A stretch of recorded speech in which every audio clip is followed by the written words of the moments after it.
అమరావతి సమస్యల పరిష్కార వేదిక విద్య, ఐటీ, ఎలక్ట్రానిక్ శాఖల మంత్రి నారా లోకేష్ 34వ రోజు ప్రజా దర్బార్కు ప్రజల నుంచి పలు విజ్ఞప్తులు వచ్చాయి. ఉండవల్లి నివాసంలో జరిగిన ప్రజా దర్బార్కు మంగళగిరి నియోజకవర్గంతో పాటు రాష్ట్ర వ్యాప్తంగా ప్రజలు తరలివచ్చారు. తాము ఎదుర్కొంటున్న సమస్యలపై మంత్రి నారా లోకేష్ ను కలిసి విన్నవించారు.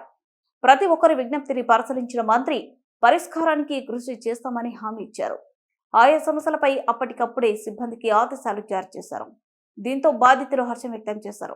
మంగళగిరి నియోజకవర్గం నుంచి వచ్చిన విజ్ఞప్తులు శిథిలావస్థలో ఉన్న రేవేంద్రపాడు వంతెనను పునర్నిర్మించండి. మంగళగిరి మండలం నూతక్కికి చెందిన విజ్ఞాన విహార పాఠశాల ప్రతినిధులు మంత్రి నారా లోకేష్ ను కలిశారు.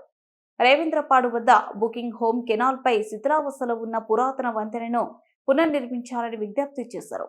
రేవేంద్రపాడు వంతెనపై నిత్యం వేలాది మంది ప్రజలు, రైతులు, పాఠశాల, కళాశాలల విద్యార్థులు రాకపోకలు సాగిస్తుంటారని, శిథిలావస్థలో ఉన్న వంతెనపై ఇబ్బందులు ఎదుర్కొంటున్నారని మంత్రి దృష్టికి తీసుకొచ్చారు.